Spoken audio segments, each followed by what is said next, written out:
हमारे देश में कई ऐसे टेढ़े कानून हैं जो किसी काम के नहीं, इसीलिए केंद्र इस बीच कई पुराने कानूनों को हटा रही है या बदल रही है। इन कानूनों में से कुछ कानून के मिसयूज की घटनाएं हमारे सामने आती रहती है।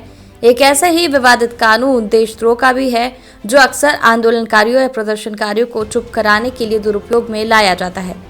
सेडिशन कानून के दुरुपयोग को लेकर इस बीच सुप्रीम कोर्ट ने भी चिंता जताई है और इस कानून की वैधता को चुनौती देने वाले एडिटर्स गिल्ड ऑफ इंडिया की याचिका समेत ऐसे ही कुछ अन्य याचिकाओं को लेकर केंद्र से जवाब मांगा है। चीफ जस्टिस एनवी रमना की अगुवाई वाली बेंच ने कहा कि उसकी मुख्य चिंता सेडिशन लॉ का दुरुपयोग है।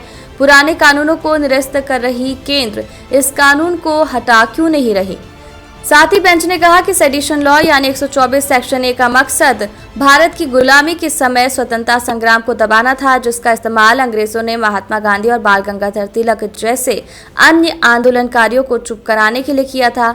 इस बीच अटॉर्नी जनरल के वेणुगोपाल ने इस कानून की वैधता का बचाव करते हुए कहा कि कानून के दुरुपयोग को रोकने के लिए कुछ दिशा निर्देश बनाए जा सकते हैं। इस पर बेंच ने सवाल किया कि ये एक औपनिवेशिक कानून है, यानी किसी गुलामी देश पर लागू होने वाला कानून, जिसका उपयोग तब स्वतंत्रता संग्राम को दबाने के लिए किया गया था। लेकिन क्या आजादी के 75 साल बाद भी इस कानून की आवश्यकता है?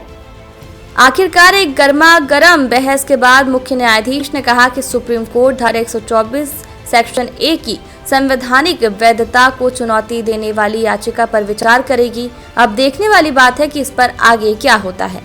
फिलहाल इस कानून के इस्तेमाल की हालिया घटना हरियाणा की है, जहां हरियाणा पुलिस ने 100 से ज्यादा किसानों पर डिप्टी स्पीकर रणबीर गंगवा के आधिकारिक वाहन पर कथित हमले और नुकसान पहुंचाने के लिए देशद्रोह का केस दर्ज किया है। ये घटना तब हुई जब किसान हरियाणा की सत्ताधारी बीजेपी और जननायक जनता पार्टी गठबंधन के सदस्यों और कृषि कानूनों के खिलाफ प्रदर्शन कर रहे थे।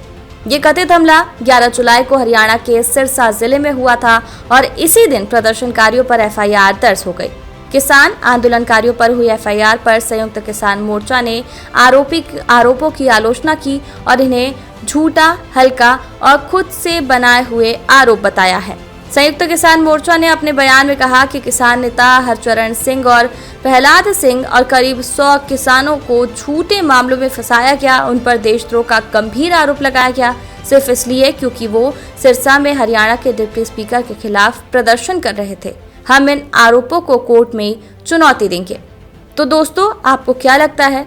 क्या राष्ट्रद्रोह के कानून को समाप्त कर देना चाहिए या फिर इसमें बदलाव करना चाहिए? आपको क्या लगता है कि ये कानून हमारी स्वतंत्रता के खिलाफ है? इस पर आपके जो भी विचार है कमेंट करके जरूर बताएं और जुड़े रहें चकाचक एक्सप्रेस के साथ। चैनल को अब तक सब्सक्राइब नहीं किया तो कर लीजिए।